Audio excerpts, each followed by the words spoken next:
Let's look at the stock of the day, which is Fortescue Metals. And Fortescue Metals Group now, another senior executive has left the iron ore giant just months into the job. Chief Financial Officer Christine Morris has resigned just days after CEO Fiona Hick announced she was leaving just 6 months after taking the top role. Morris was appointed to the key position in early June and, according to the ASX announcement, will be immediately replaced by the company's Group Manager of Finance and Tax, Apple Paget. Former Reserve Bank of Australia Deputy Governor Guy Debelle is also stepping down from Fortescue, opting to join aspiring vanadium miner Tivan. And let's check in with the share price, and we can see it was down about 5% today. So Claude, let's check in with your views on Fortescue. Does this sort of really ring a bell about corporate governance and ESG mattering, having some significance in a stock? I think it's always significant, but it can go both ways. It's not necessarily always going to be a defining factor in terms of what the returns are long term. But I guess zooming in on Andrew Forrest's in particular long-term vision towards positioning himself on the right side of history regarding renewable energy and that kind of thing, I think from a long-term point of view, it is the right approach.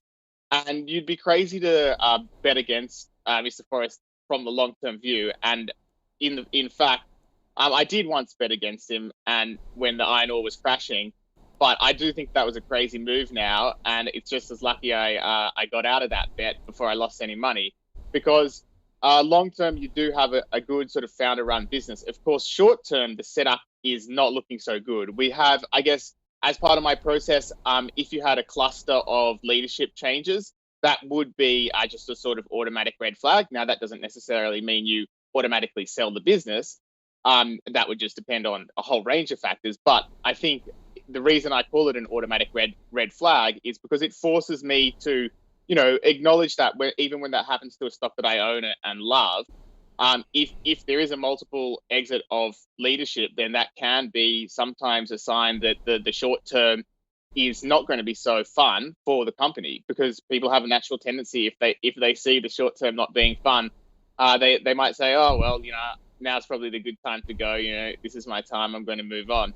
So that's a negative from my point of view. And then the other thing, which has nothing to do with not being the company's fault in any way, is that I think a lot of the signs are telling us now that China is slowing down on its construction of apartments and stuff. Now, again, I'm not saying long-term China crash or anything. I'm sure they'll find something to build eventually. I just hope it's not warships. The point is that one way or another, I do see a bit of a slowdown in demand probably for Fortescue in the short term, and for that reason, I would just on the short term point of view, I guess I'd be a sell, but long term, I wouldn't. I'd more be just, this is an interesting stock. There might be the right time to own it again. That's where I'm at with Fortescue. Fair enough. Rudi, what do you think? I was probably a little bit of a slightly different view, but I think in general terms, let's be honest, yes, these governance things, they do matter, and they usually don't matter until they do. But at the end of the day, Fortescue is about iron ore, and that will ultimately define where the value lies for shareholders and where the direction of the share price will go. I do think that if you observe Fortescue from the sidelines, that the risk profile has steadily increased over time. Mm-hmm. Management is not always transparent in its future plans, including with where the investments are going. In line with what Claude said, you have to say here that since China is arguably overproducing steel, and Fortescue is producing a lower grade product in comparison to BHP and Rio, the risks are higher. Mm-hmm. And if you get something like this, rumblings in the state of Denmark, I think it just adds to increasing risk profile. So for me, and I'm not your typical investor in commodity stocks anyway, but for me this would be a hold at best, a cautious hold at best, but I would probably basically just for the reasons, because the risk profile for me would be too much. I would not be in there in the first place, but if I were in the first place, if I were there, I would sell. Fair enough. And go for a more benign risk profile, because I think this is getting quite elevated.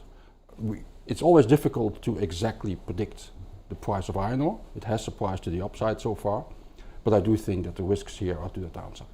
At some point, would the higher risks become discounted in the share price? So in terms of if you're looking at the valuation ascribed to the stock, it does have a cheaper valuation from memory anyway, but is there scope then for this valuation to come down in light of all this kerfuffle that's going on with management?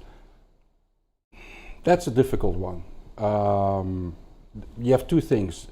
The analysts and fund managers can decide we put a less of a premium or more of a discount on the share price.